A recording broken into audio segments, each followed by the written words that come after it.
Assalamualaikum warahmatullahi wabarakatuh. Kami di sini akan menjelaskan tentang spermatogenesis dan juga oogenesis. Saya Isneni Septia dan partner saya Adela Putri. Gametogenesis. Gametogenesis adalah proses pembentukan gamet. Gamet ada dua macam. Yang pertama adalah gamet jantan yang berupa spermatozoa, dan yang kedua gamet betina yaitu ovum. Gamet jantan atau spermatozoa itu dibentuk melalui satu proses yang namanya spermatogenesis. Spermatogenesis dimulai dari suatu sel induk.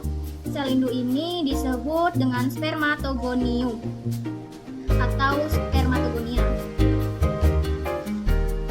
Karena dia sel induk, maka kromosomnya masih 2N atau diploid.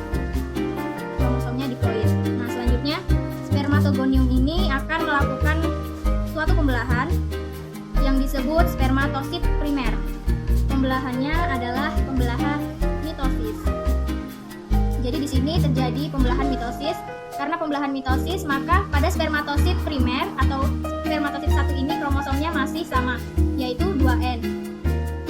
Nah, spermatosit primer itu apa sih? Spermatosit primer itu sperma yang udah siap untuk melakukan spermatogenesis. Pembelahan mitosis ini berjalan. Pembelahan mitosis karyotipenya adalah 22A plus XY. Jadi bisa X, bisa Y. Artinya terdiri dari 44 autosom atau 22 pasang autosom plus 2 kromosom. Nah, selanjutnya spermatosit primer akan melakukan pembelahan meiosis. Ini adalah meiosis yang pertama.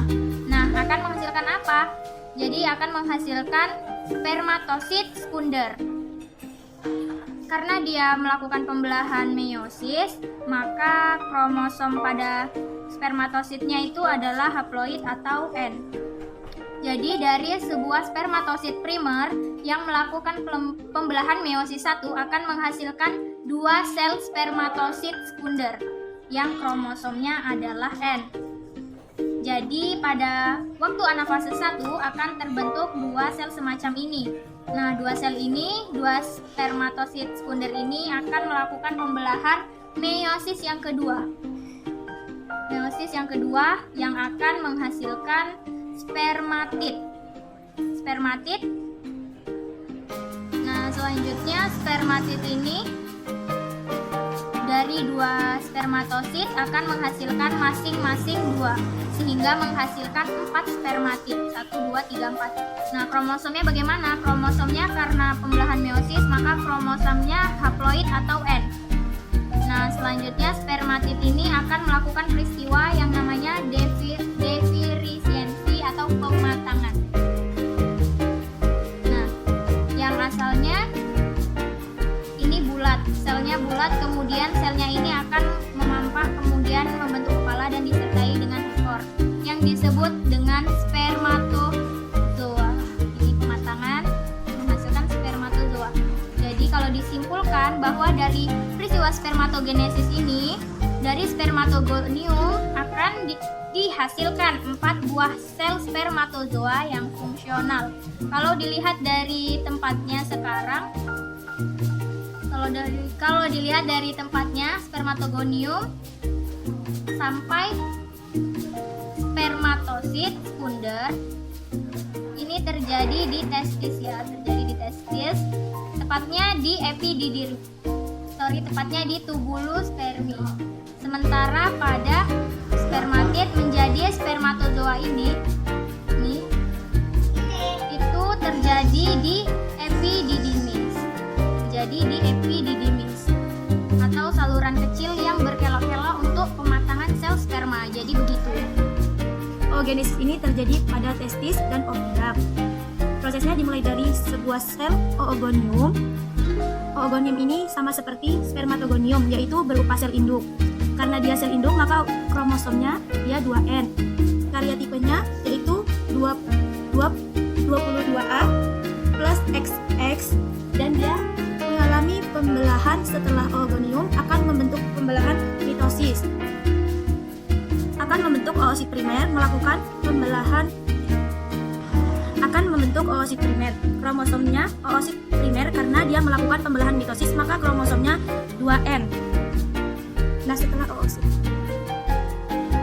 setelah oosit primer, maka dia akan mengalami pembelahan meiosis 1. Akan menghasilkan 2 buah sel, yaitu oosit sekunder dan badan polar. 2 sel ini ukurannya tidak sama, yang satu besar dan yang satunya kecil. Jadi sitoplasmanya didominasi oleh oosit sekunder. Nah, kromosomnya dia sudah haploid. Selanjutnya, oosit sekunder ini dia akan melakukan pembelahan meiosis 2. Nah, meiosis yang kedua akan membentuk ootit kromosomnya, yaitu N, yaitu 2 selnya yang satunya besar dan yang satunya kecil. Ya, badan polar. Nah, sementara badan polar yang dari meiosis 1 tadi, dia membelah menjadi 2 sel yang dinamakan badan polar karena ukurannya sama. Selanjutnya, ootit ini dia akan mengalami pematangan atau diferensiasi membentuk yang namanya sel ovum. Nah, sel ovum ini adalah sel yang fungsional, sedangkan 3 badan polar yang dibentuk ini akan mengalami degenerasi. Ya, kemudian jadi kalau disimpulkan, peristiwa oogenesis dari sebuah oogonium akan menghasilkan 1 sel telur yang fungsional dan 3 badan polar. Sekarang tempatnya di mana terjadinya. Jadi, mulai dari oogonium sampai oosit sekunder ini terjadi pada ovarium. Nah, kemudian ini ovulasi, kemudian mulai dari oosit ini terjadi di sel ooida. Jadi di sini dapat disimpulkan bahwa dari spermatogenesis akan dihasilkan dari spermatogonium akan dihasilkan 4 buah spermatozoa yang fungsional, yang karyotipenya berarti 22A plus XY.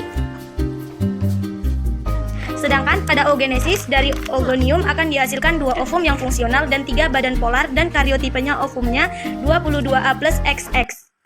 Sekian penjelasan dari kami berdua. Kurang dan lebihnya saya mohon maaf. Wassalamualaikum Warahmatullahi wabarakatuh.